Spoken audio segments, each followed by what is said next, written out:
Hi everyone and welcome back. This is part 4 of my skirmish in the American War of Independence period to the new Muskets and Tomahawks rules. Now it's getting pretty close actually. The British have lost more figures than the Americans, but the British have stopped the Americans getting off the table, and this is going to go to the wire, I think. The last game, in fact, I played just the 3 sort of, whether you call it moves or 3 chapters or 3 sections in the game. It's the whole process of going through the deck of cards, and that ends a section. So let's have a look at the map and see what's happening. Firstly, thanks for a few people coming back to me, especially Fred, who's put me right on a couple of things I might have done wrong. I just want to clarify a couple of things. The first one is that when the Grenadiers did a morale test earlier, for those, because they're an elite unit, you actually roll 3 dice.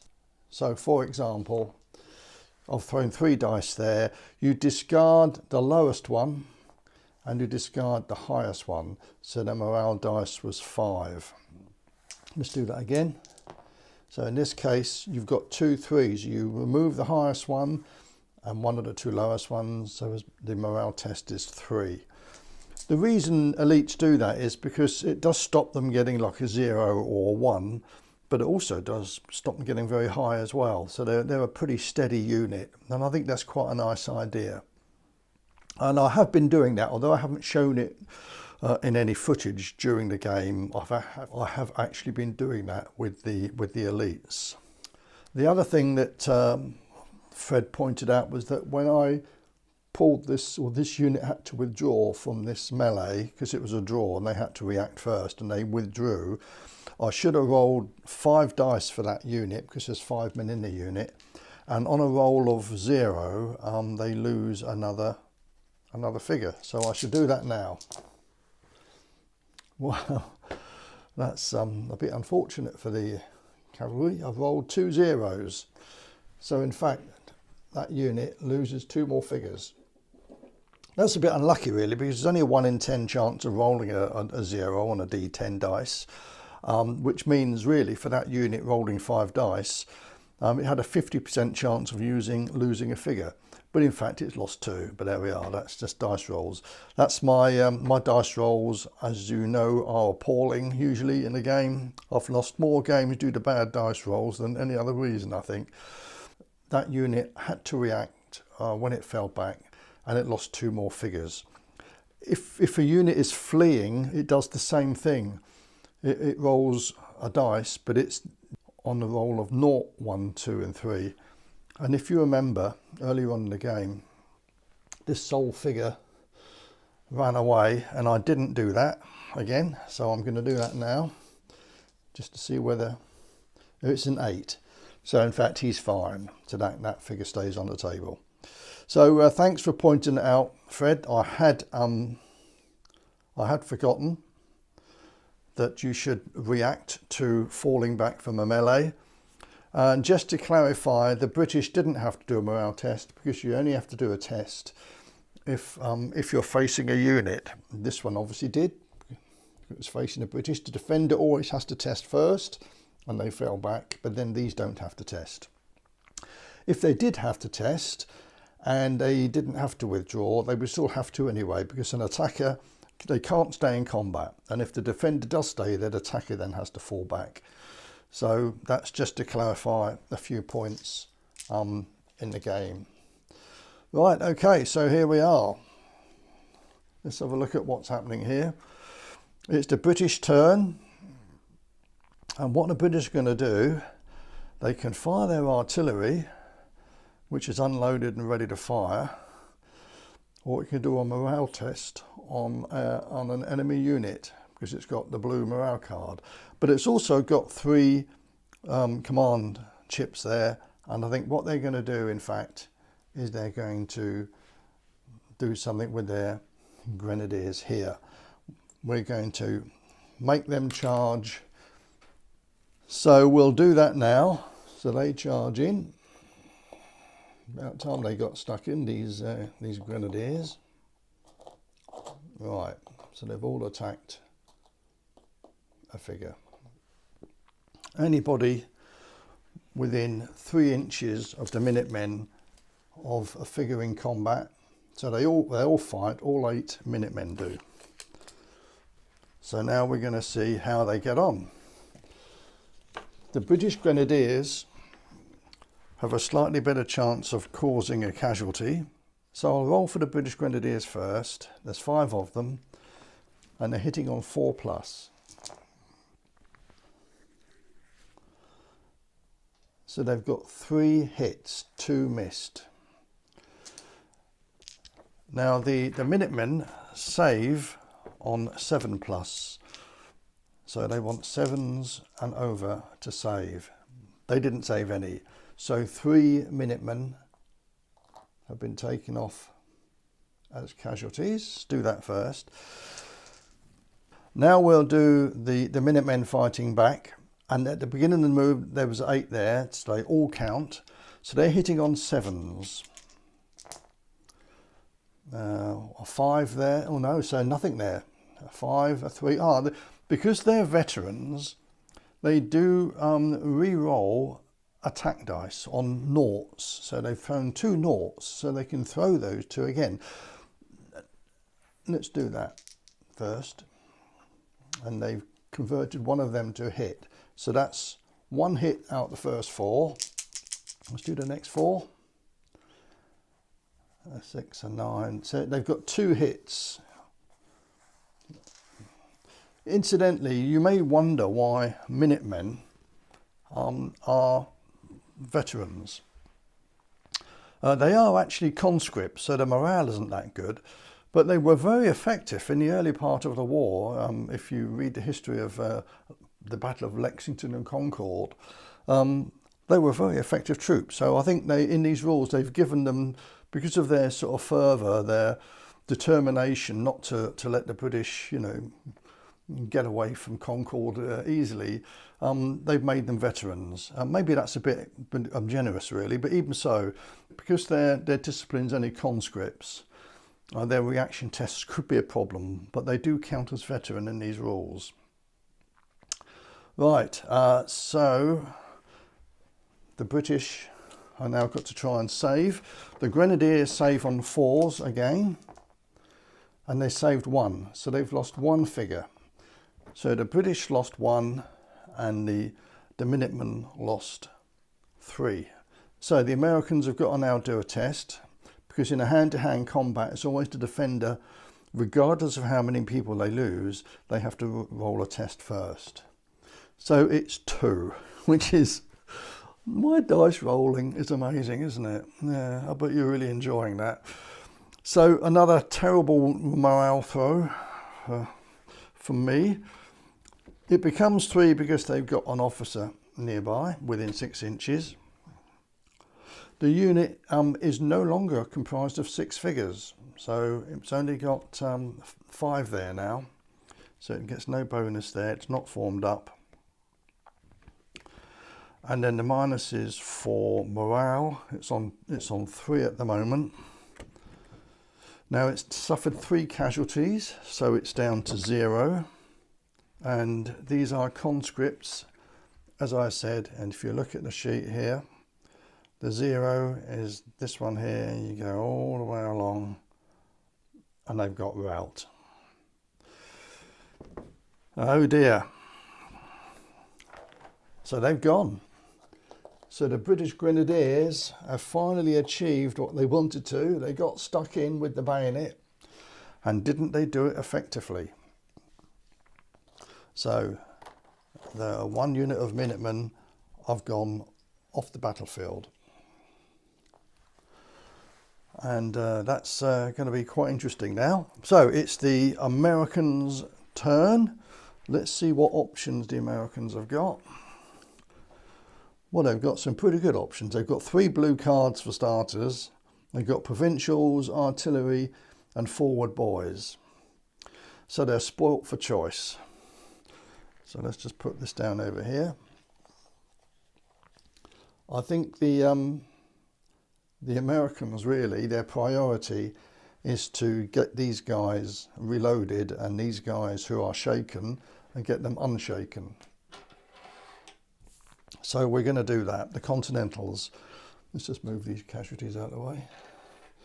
The Continentals, first of all, these guys are going to try and rally. 6. They do have an officer nearby, so it becomes 7. And it does have at least 6 figures, so it becomes 8. So an 8 means it does remove the shaken marker. It can also do one other thing, so it's going to load because it did pass the rally value that it has. And you'll notice the rally value for a trained unit. Oops, hold on a minute. There we go. You can see that. It was 5. So they were easily rallied. And this Continental unit are going to reload. The Continental Cavalry here can do something. And although there's only 3 of them, I just think they needed to go in here and charge again, you know. In fact, let's put them there, because there's another Continental unit here and they can charge as well. Now, as far as I can read in the rules, although a straight line would take them across that rocky ground, as long as they've got room to do it, they can still charge in, because that one's hardly deviating at all. So we've got 2 units now charging in, and they all count fighting. If I've done that wrong, I'm sure Fred will tell me, but I believe that is correct. They can manoeuvre around an obstacle as long as they've got the distance to do it. Right, so there's no other Continentals. This officer, I'll just move this officer around a bit here because he wants to be able to influence the cavalry, but also stay to influence the 2 infantry as well, 2 infantry units. So that's that move. So it's a straight fight. We've got the Continental Light Dragoons with an aggression of 7 and a defence of 5. And the British are 6 and 5. They're slightly better in combat. So let's do the Americans fighting first. They've got 5 attackers going in. Let's roll all 5 dice. So we need to roll these separately, I think, actually. I think we might need to know where the casualties have come from for morale later, so I'll roll them separately anyway. So the first unit, they're hitting on 7s. Well, they all missed, so that was pretty dismal. And the other 2 guys over here also missed. So that was pretty rubbish from the American Continental Cavalry. They haven't really had a very good game, have they, really? Now, the British, there's only 4 of them. I'm going to do 1 man on this unit here, the other 3 on that one there. I think that's the safest way to do it. And they're hitting on, let me just double check. I did say 6s, didn't I? Yes, they're hitting on 6s. So the single man first, no, he failed. And the other 3, they've only got 1 hit. So they've not done brilliantly well either. The Continentals, of course, do save on 5 and over, so it's not. They've lost another figure. Let's take that figure off. So this unit must test first. It rolled a 1. Oh dear. Oh dear. Do I need to get another set of dice, everybody? Should I just buy some more D10s? Or is it just me? Yes, I think the answer is whatever set of dice I have, I'm notorious for rolling low. That's why I'm so popular to play against. People like to play me because they know what I'm like with the dice.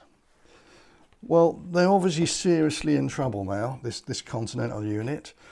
It does have an officer nearby, so it goes up to 2. But it's comprised of 3 figures or less, so it goes down to -1, and it lost a casualty, -2. Well, you don't have to be the brain of Britain to realise that they've gone. Now this unit I have to test as well. Come on, let's have a decent dice roll. 3. Well, it's still not brilliant, is it? So it still gets one extra here for the officer, so it's now 4. But it unfortunately it's 3 figures or less, so it's down to 1. It hasn't lost a figure though. So it's on 1. On a Crete unit, if you look on the sheet, you'll see that it's flight. So they have to flee, and because they're fleeing from combat, they have to roll 2 dice.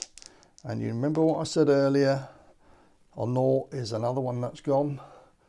And the survivor, he rolled an 8. He's okay, so he goes back 10 inches, facing the other way.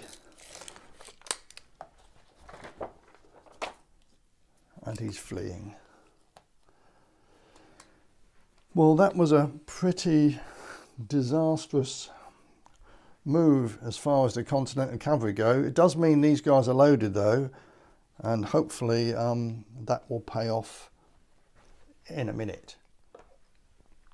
Right, it's now the British turn. Let's swing back here. So are they going to fire their artillery, or are they going to force morale on an enemy unit? I think they're going to fire this artillery, you know, and I think they're going to fire it at these militiamen in the rocky ground. Now the chances of actually hitting this target, because I've turned the gun. You are allowed to turn the gun to face the unit, and then what you do is you pick a point of aim. My point of aim will be there, in the hope, along the barrel, that it will take out 3 men. That's the theory anyway. So it's -1 on the dice. British artillery hit on 7s, but because they've moved the gun to aim it, it's become 8s. And because of the range, it is within 24, it's over 12 inches, it's hitting on 9s effectively, which isn't that brilliant. And it's a 3, it's missed. But that's an odd number. If it's an even number, the ball goes beyond this point. If it's odd, it goes the other way, comes backwards. So we've got to roll a dice to see how far that ball bounces in front of the target. It's 5 inches. So let's just put that down. So this is going to miss, isn't it? So the ball actually ended up hitting here. It rolls for 6 inches. I think it's just going to hit the 1 figure. I actually do think that, although it was placed here, yeah, it was an inch away, wasn't it? It's gone 5 inches. No, it's going to miss. And because I had the marker just in front of the figure, which was an inch away from that figure, I should have nominated him as the figure really. Anyway, I didn't. So the marker comes back 5 inches, which means it's now going to miss. So it hits here and rolls along the ground and stops right in front of this guy. So the artillery, British artillery, missed again.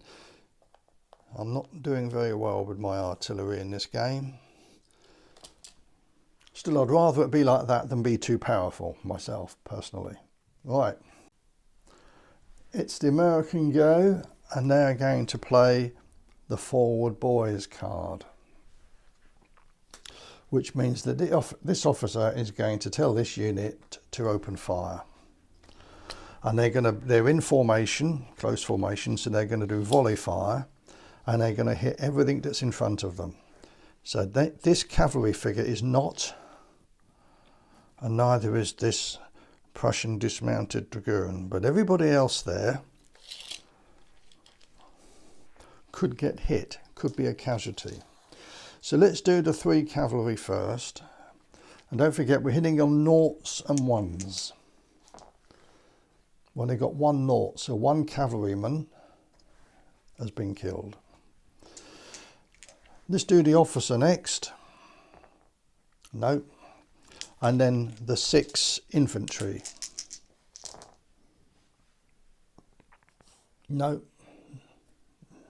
No other hits. So that wasn't brilliant. They were hoping, I think, to do rather better there. They did manage to remove a cavalry figure, which means that that unit now will have to do a test.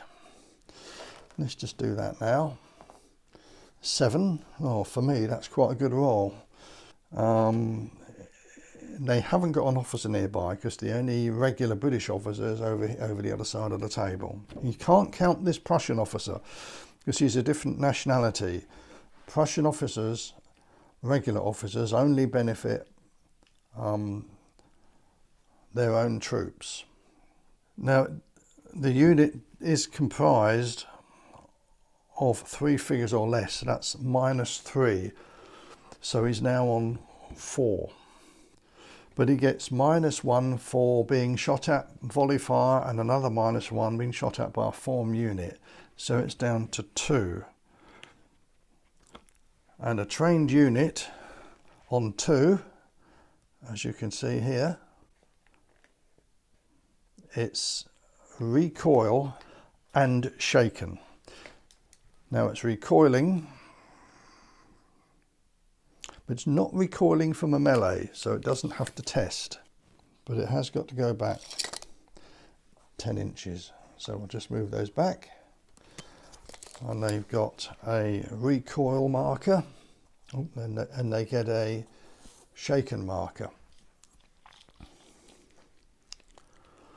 This unit has to test as well, because although it hasn't lost any casualties, it still was hit by volley fire. And so does the officer. Let's do the officer first. 6. So here's an officer, so it becomes 7. I don't think there's any other minuses. Well, it's -1 for being shot at by volley fire and a unit in close order, a formed unit. So it's down to 5. So 5 for a trained is recoil or shaken. So he'll take a shaken. He wants to stay there. Take a shaken marker. And now this unit, 5. It becomes 6 because he's there. It has at least 6 figures. So it's 7. -2 for being shot at is down to 5.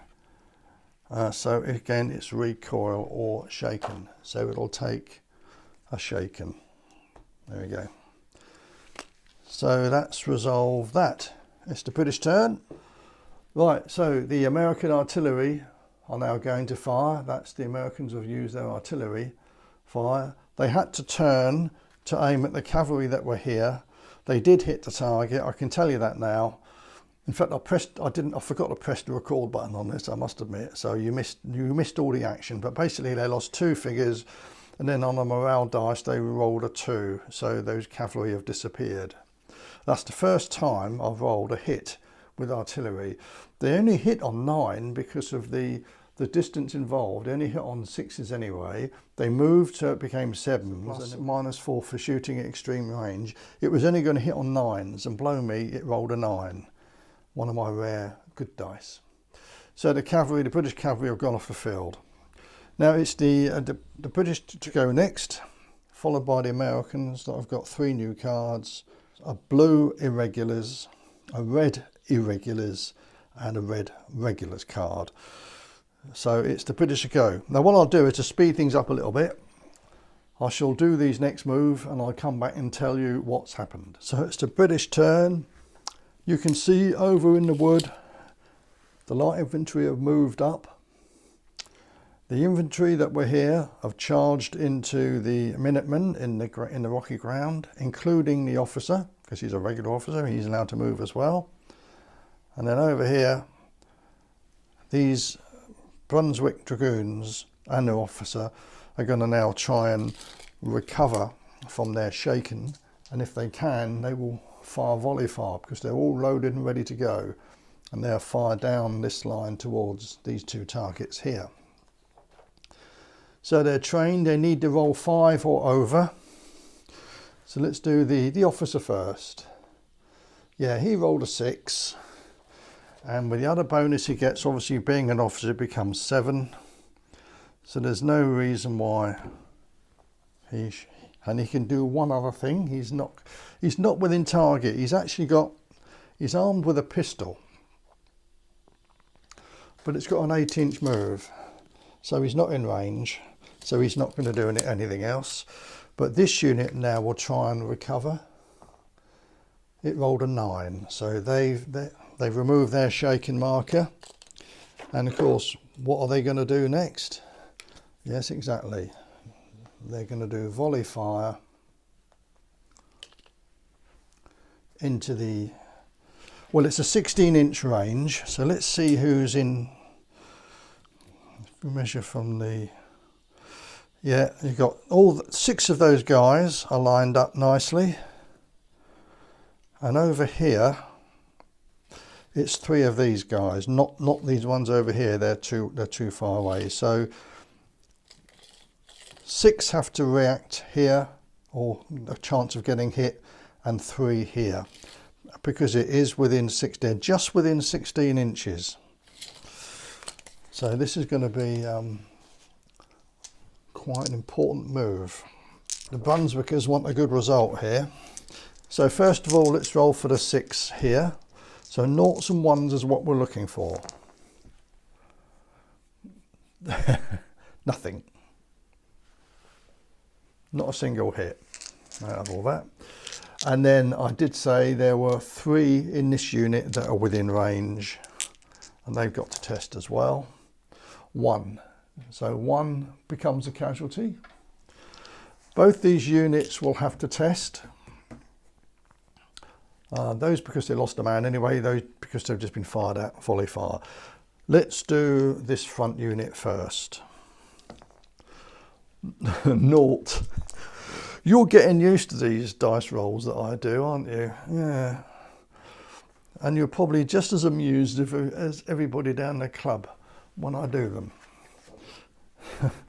So the Continentals are rolled a 0, which is not good. They do have an officer nearby, so it goes up to 1. It's also a unit of 10 figures or more, which is +2, so it goes up to 3. They really, really needed that. Now the minuses. They get -1 for volley fire, and also -1 for being shot at by a formed unit. So it's on 1. And 1 for a recruit unit is they have to flee. And that is very unfortunate. So it's going to flee directly backwards. It'll do 2 inches, then it'll start going into that wood. And it's in fact facing the other way. They haven't lost any men. And if they do flee, incidentally, they can't be in formation. So let's take them off that movement tray so there's no confusion.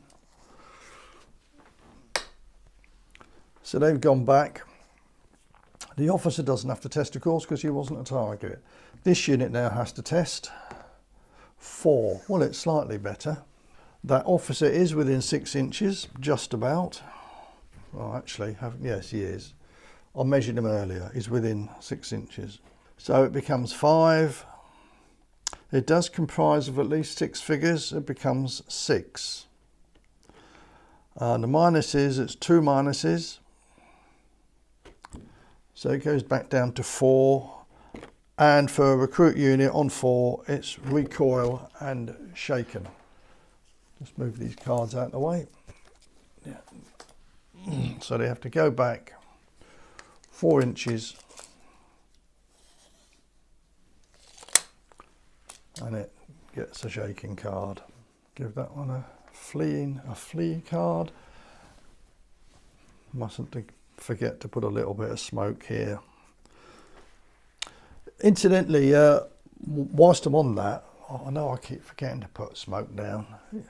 It is important you do, because it just makes them easy to spot, although actually at the moment it's pretty obvious all these can spot each other and they're not that far away.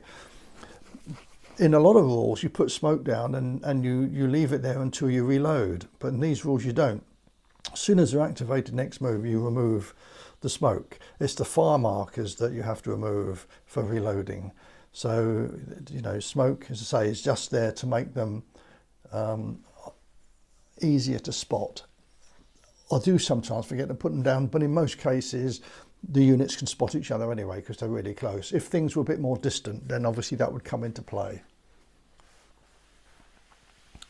So the next thing we're going to do is this fight here. So we've got 4 British regulars and an officer attacking the Minutemen, and all the Minutemen count because they're all within 3 inches of figures that are in contact, and there are 8 of them there. Obviously this officer won't count because he's not a target and he's out of 3 inches anyway. Right, so the British are going in, they're hitting on 6s and their defence is 5. So let's do those first. The officer incidentally hits on 5. We'll do him first actually. So he hits with 5. So he gets 1 casualty at the moment. That's 1 hit. And then 4 British soldiers. They got a 7 and a 9 there. So it's a total of 3 hits. So the Minutemen have to try and save, and they save on 7s and above. Well, they saved 2 of them. That's not bad at all. So they've only lost 1 figure there. Let's take 1 away that's in combat. And now, of course, they're going to fight back. Mustn't forget that they're veterans, so they do re-roll any zeros. But they're hitting on 7s. Let's do that first.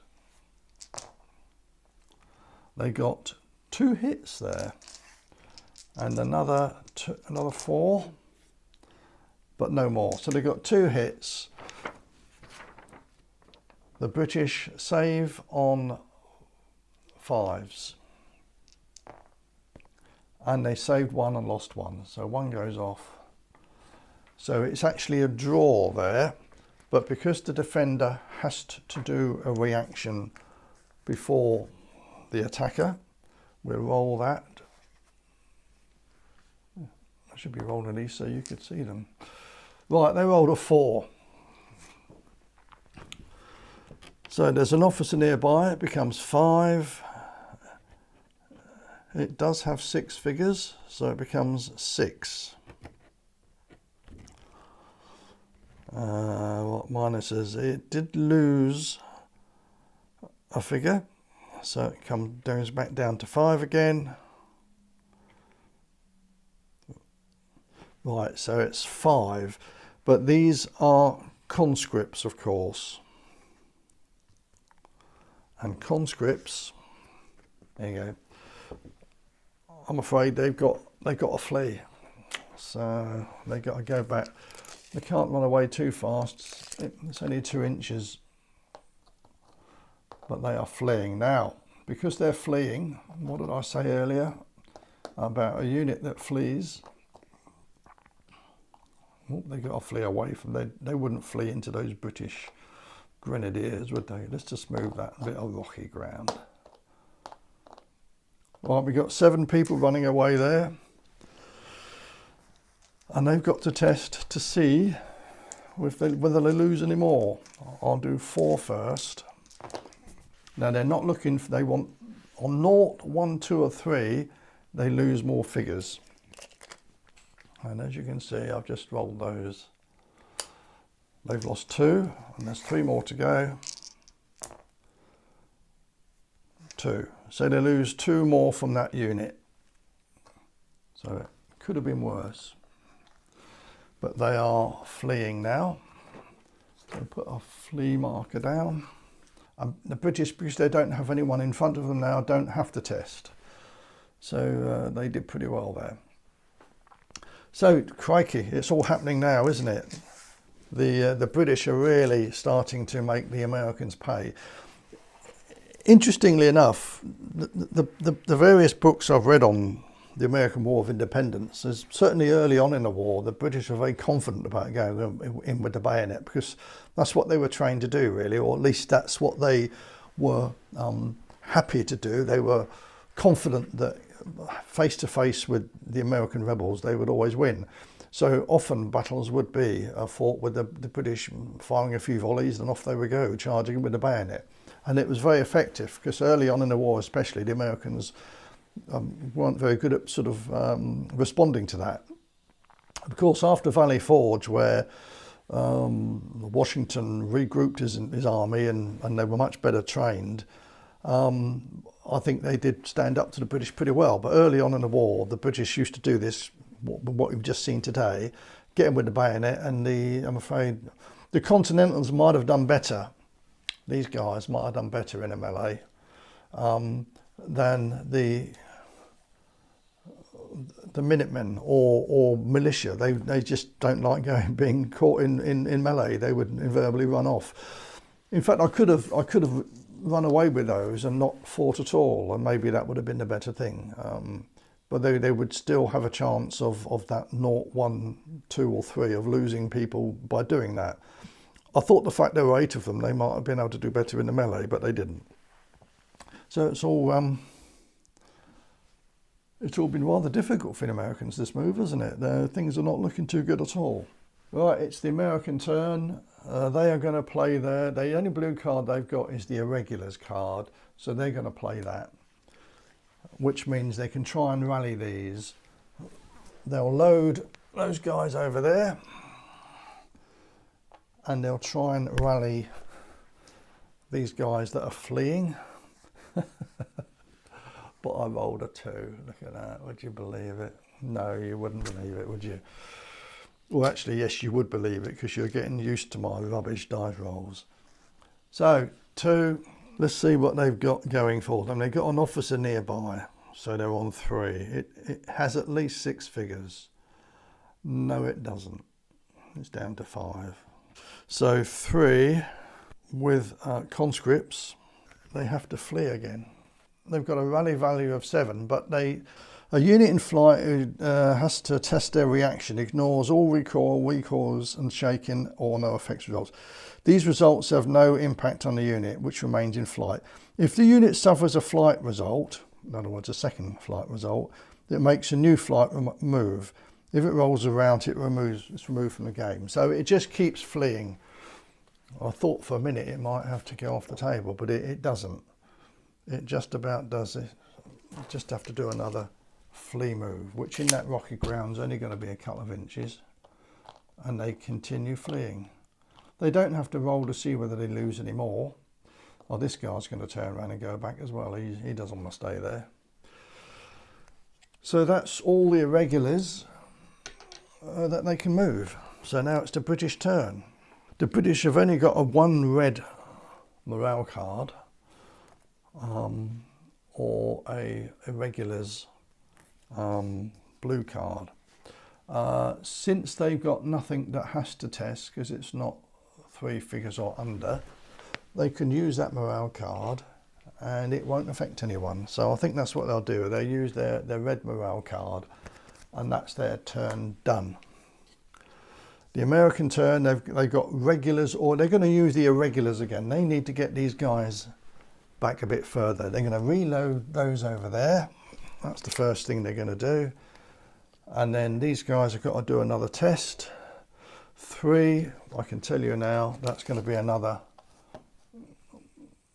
go backwards another 2 inches. They're still fleeing, and this guy's going to... So the Americans are really on the retreat now. They are in dire trouble. Right, the British turn. They've only got the blue irregulars card, so they will play that, which allows... Well, there's nothing much they can do about that, although they get a command chit for doing that. That only gives them 2. They can't do anything else anyway. And it does mean the irregulars are going to be able to try and recover again. Roll yet another dice. No, cocked. 5, slightly better, but they still get their officer, which makes it 6. But they don't get any other bonuses, you see. A unit in flight has to test their reaction. It ignores all recoil or shaken, and no effect results. So you ignore all of those. These results have no impact on the unit, which remains in flight. So basically, it's got to recover. It's got to get 7 or more to stop running away. And at the moment, it's not getting that. They're still going quite slow because they were in the wood, in the rocky ground. So they're just going to keep running away. Oh, I've been forgetting to roll for this guy as well. Let's just do that one. 7. He should have done a couple of tests, actually. Right. He hasn't got an officer nearby. He's 3 figures or less, so he's -3, so it's down to 4. Yep, he's going to keep running as well. In fact, he probably should have done that a couple of times. So he's going to keep fleeing. Just to roll for the second time. Yeah, he would keep running. I've done 2 dice roll because I forgot to do them last time. Right, the other thing is this officer's going to move back as well. They're giving away that rocky ground. They can't they can't stop. These guys are not going to stop running away, are they? They're going to keep doing that. They need a really good dice roll to stop them running, and at the moment I'm not giving them that. The skirmishers behind the woods, they are sharpshooters, and they got long rifles. So they're hitting on 5s. They're within 12 inches. They re-roll noughts. They normally hit on 5s, but because they've got dense cover, the British, they're hitting on 7s. So let's roll that and see what we get. 1 hit, no noughts there, so there's no re-rolls. Because the long rifle has a strength 4+, so they're hitting on 4+. In fact, they missed. They didn't actually do anything at all. So the British just shrugged it off without any problem. It's the British turn. We took out 3 new cards, 2 red cards, that's regulars and artillery, and a blue provincials. In the British move, they just moved all their regulars. They moved the guys up in the wood to the edge of the wood there, the light infantry. The infantry here with the officer moved up. The grenadiers in the rocky ground moved up, and the Brunswickers here reloaded. Now it's the American go. Unfortunately for them, they've only got 1 card, and it's the British regulars card. So they do get a green command ship for that, which I shall add to their pile, which is now still only 2. So the British get to move again. This time the British light infantry in the wood are going to open fire on those American riflemen. There's 6 of them in that wood. So the British normally hit on 6s, but the target are in open formation, so they're now hitting on 7s. These are only lights. These aren't sharpshooters, so they don't re-roll 0s like the Americans can. So let's just roll and see what we get. So we're looking for 7s. Well, there's only 2 hits there, but both were saved, so no casualties there. Let's put a bit of smoke down before I forget. Elsewhere, the British are going to move up again here. They're really putting the pressure on these retreating Minutemen. The Grenadiers will move up in the rough ground there, and the Brunswickers here will remove the smoke, and so they're all ready to fire again. They can't at the moment though. 3 more cards for the Americans. Let's see what they are. A clock card, so that goes on joining the other one. Take another card off. So they've got forward boys, a red artillery, they're both red cards, and the blue artillery. Oh dear, they could have done with better cards than that really. So it's the British move, because that last move, though the British did move, it was because it was on a red card that the Americans used. So the British have got artillery or the blue provincials card, but I don't want to do that. So they'll use the red artillery card just to reload their artillery. So nothing sort of spectacular is going to happen there. It's the American turn. They've got forward boys, 2 artillery cards, 1 of each colour. So they need to do something here. We need to try and stop these. The last decent unit on the table for the Americans is this Continental unit. So the forward boys, this officer, are going to try and stop them from running away. Let's roll a dice and see what happens. As per normal, it's a 1. I bet you've never seen so many low dice being rolled in a game, have you? Well, I'll tell you what, come to my club and watch me play, and it happens all the time. Right, let's do this testing. So they're fleeing. They've only rolled a 1. They do get the benefit from this officer, and it is 10 or more, so it becomes a 4. So that's the good news. So I don't think there's anything else that I can do there. Now they, unfortunately, because they're recruits, they need to be 6. So they're not going to stop fleeing. They're going to keep going back. And they're only going back quite slowly because this is a marsh, which although isn't dense cover, it is very, very difficult ground. He will also do a move. He's going to come round here. He's going to come out the way. He wants to get away from these grenadiers. Well, it's all going very much for the British now, isn't it? This is reaching to getting close to a point where this game's over. But we'll keep going. Yeah, the British have got 2 command points. They've got the blue provincial card, which will mean they can try and rally again if they do that. The trouble is, when only 2 command points, I think they'll let the Americans try and we'll play the provincial card, because they'll get a command point for doing that, a command chip. And it means that these have got to try and rally again. So they're putting the pressure on, basically, on these Americans. So let's see what these guys roll. 6, well that's better. That might save them. They get 1 for him, which is 7. And there are a unit of 10 figures. Yeah, they rallied. Yippee! So they turn round. They can only rally. They can't do anything else. A fleeing unit. So they're not in sort of close order formation. They've just turned round to face their enemy. And that's the best they could have hoped for there, really. These guys now are going to try and rally as well. 5 becomes 6 because of him, 7 because they're a unit of 6. So, yeah, they've rallied as well. And they can do another thing, except they put their officer in the way so they can't shoot, otherwise they'll shoot him. That's not very clever, is it? However, he can, oh no, he can move out the way first, can't he? Let's put him through here. There's a little gap there for him to go through. Right, so these guys could, if they wanted to, shoot, but it's quite long range. Or, no, I think we'll just get them to move up. We get them to move up into a better position.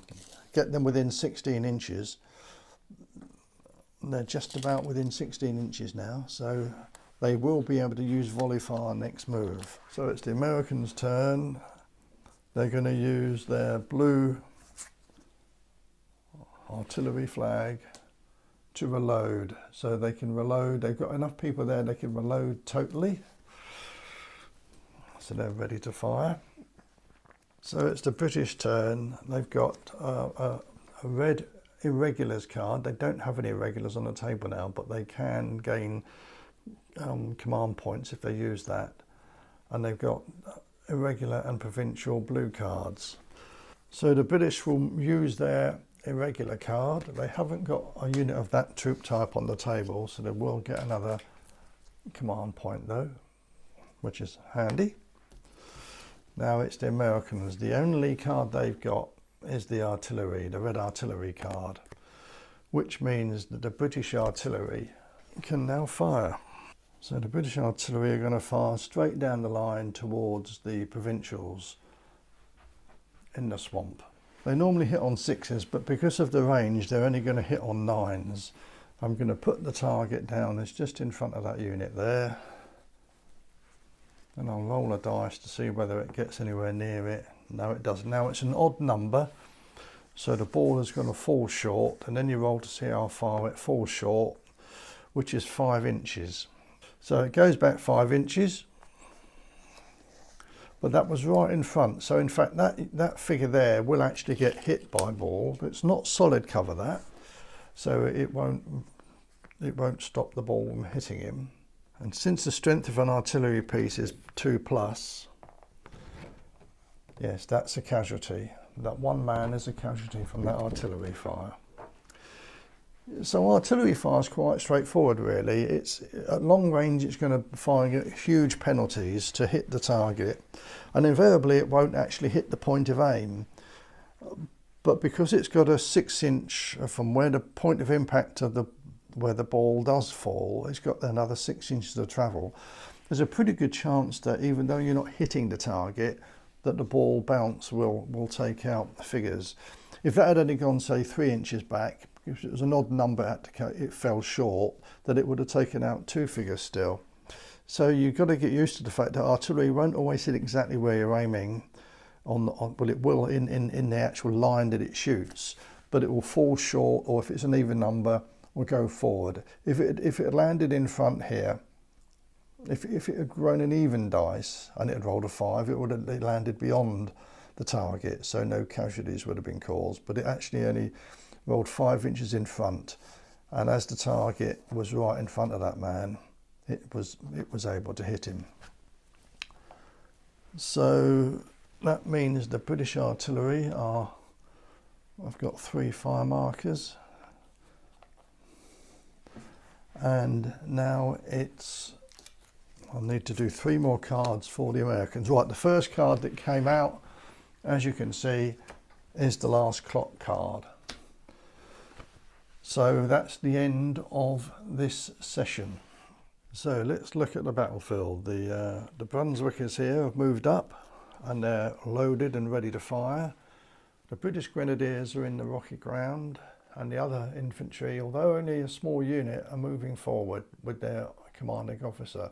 And the light infantry in the woods, although they're unloaded, are in a nice position. The Americans are in a bit of bother. They've been pushed right the way back here into the marshy ground, the Continentals. Their Minutemen are, the one Minuteman unit that remains is still fleeing, along with a single figure from the skirmishers, and their other skirmishers are over there. They're unloaded with a rifle. It's going to take 2 moves to reload it again. Now the other interesting thing is, let's just put this down and I want to read something out to you, because we've had 4 complete sessions now, so the game is effectively over. And in fact, if you read the rules from this game that we had, if you remember, the Americans, their scenario was, their mission was exploration. So they had to try and leave. They win as soon as you've managed to withdraw at least half your figures from the table on those objective points, which were here and on the other side of the table over there. Well, they got nowhere near doing that, obviously. So they didn't achieve their objective. But if you look at the British objective, because their objective, being the defender, was just battle, and their victory conditions were as follows: you win as soon as you've eliminated at least half the enemy figures. Figures eliminated in hand-to-hand count double. Well, I haven't been doing that, so that was there wouldn't have been that many, but there would have been a few in this rocky ground that would have counted double. And each officer eliminated also counts as 5 figures. And of course the Americans did lose an officer. There we are. Just take you over and show him. He's a casualty. Okay. So I've had a quick count up. So the Americans lost 5 points for losing their officer, and they would have lost a few more points from losing troops in close combat. And they've lost 33 men anyway, and there's I think 27 on the table. So yeah, the Americans have lost. The British have won. I wouldn't say an astounding victory, because if you look over there, they've lost a lot of men. But they have been victorious and pushed the Americans back, stopped them getting off the table, and did cause at least half their figures were casualties. So it was a resounding victory for the British. Well, maybe not resounding, certainly a good win for them. At one point it looked pretty close though. The British started to take heavy casualties when the Grenadiers lost 3 figures and the other infantry lost 4 that were going into the rocky ground. It did look like the Americans could pull it off. But unfortunately their Minutemen, once they got into hand-to-hand combat with the British infantry, just weren't any match for them and fell back in disorder. And their strongest units, the Continentals here, really, although they came forward at one point, were about sort of here. They didn't get any further than that. They got pushed back, and the morale played an important part in the game, which is how it should be. So that's it, the end of the game, and I hope you've enjoyed watching the game. I've certainly enjoyed playing it. It's my second game now, so I know the rules pretty well. There's still a few things I have to keep looking up in the book. I think that will be always the case with me, because I can't seem to keep things in the head for very long. And also I forget to do a couple of minor things, like forgetting to put fire markers down and smoke. But you know, in the end, it was still always an experiment to see how the game worked, and I think that it worked really well. It was very enjoyable indeed. The British won, but it could have gone the other way. I will do another game at some point. I'll probably have a week's break, because I've got to remove my things from the dining room table at some point. So, but I will do another one at some point, and thanks for watching. See you again soon.